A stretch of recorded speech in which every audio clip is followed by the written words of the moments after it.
Good morning, Randy Scott, Sports Radio 910. This morning, the Bay Area made its pitch for a team before the National League Expansion Committee meeting in New York. After an overview of the Bay Area from Rick Dodge and several others, the committee heard from the three potential ownership groups. With us live in New York all day long is Sports Radio 910's Doug Miles. This exclusive live report on Tampa Bay's pitch for baseball from New York is brought to you by Eastern Airlines, offering new corporate rates, the first-class seat you've always wanted for the coach class ticket you've always had. Minutes, but Morsani, just to give you a quick background on him, president of Precision Enterprises, holds a lot of auto dealerships in the Florida area.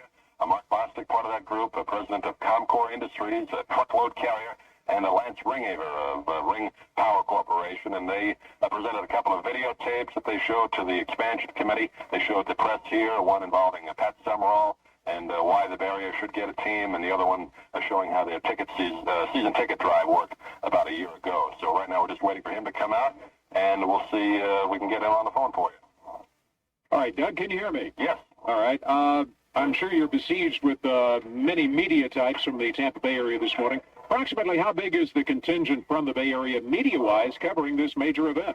About 3 or 4 TV stations I noticed. Looked like about 4 or 5 writers. I would say about 20 to 25 people down here to cover it. A couple from Phoenix, because they're going to be making their presentations later on this morning as well. And some wire reporters. And we're all enjoying some nice soft drinks provided by Major League Baseball today. All right, media types talk to each other. Reporters talk to one another. What's the scuttlebutt among the media covering this event? Do they pretty much think that Tampa Bay is still a lock to get a Major League franchise? I think so. Most of the questions deal with, are you more confident now? Because most of these groups were pretty confident going into the presentations. I think most people, they're not going to come out and say it because, it's kind of a jinx situation. But I think most people agree. Florida is definitely a lock. St. Petersburg, somewhere between 80-90% sure that they're going to get a team, but you're not going to hear that until a decision is made, because people are very superstitious in a situation like this.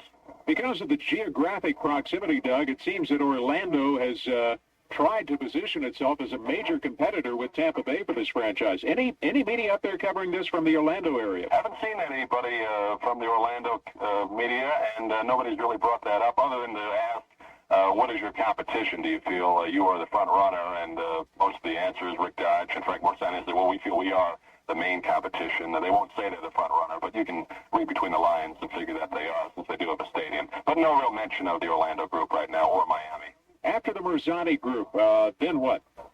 Coming up next will be the Joel Shore group. They should be making their presentation now, may even be wrapping it up. And then finally the Kenny Hawk Harrelson, Don Drysdale group, and they'll be making their way over here as well. So a couple more press conferences to go, and it's interesting today. It's a lot of fun and an upbeat kind of a situation here. All these people have been working very hard to try and get a franchise here. Morsani, since 1982, had previous ownership experience with the Minnesota Twins.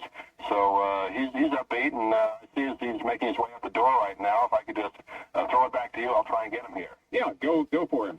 All right, Doug Miles is with us live from New York and is trying to buttonhole Frank Morsani, who is the lead person of the Morsani baseball group, one of the 3 groups in the Tampa Bay area which is trying to secure a Major League franchise. Sports Radio 910, Tampa Bay. Right now, another exclusive report from Doug Miles, brought to you by Eastern Airlines. Doug, back to you in New York. I understand you have Frank Morsani with you. Thank you very much, Randy Scott. And we do have Mr. Morsani here. Mr. Morsani, how did you feel it went this morning? Well, I thought everything went well. We think that there weren't any surprises, and things went real well. Thank you. It's been an 8-year process for you. Do you feel any closer now that the presentation is done? Well, I don't know that we feel any closer, but at least we feel relieved, and I hope we'll be awarded the franchise. You've had previous ownership experience with the Minnesota Twins. Do you feel that gives you an edge among the expansion committee? Well, I would never say we had an edge. I think we've done what they asked us to do, and we hope that those things do come home to roost. How important has the season ticket drive been to your cause this year? Oh, I think we're the only group in the United States that had a season ticket drive, very, very successful one. So I think that bodes well for the future. Any surprises that you didn't expect at today's meeting? No, there were no surprises. I think I thought we were very articulate and explained our position and our views, and we didn't have any surprises, no. Thank you very much, and good luck to you. That was Frank Morsani of the one of the ownership groups that just made their presentation. We thank him for waiting around because they are all making their way quickly to their limousines to catch planes back to the St. Petersburg area. Randy? Doug, I know you're going to stick around, hopefully catch somebody from the Shure group and the Hawk Harrelson group later this morning, right? We will be here, and we will try and get them on the phone live for you. Great, thank you. Doug Miles live in...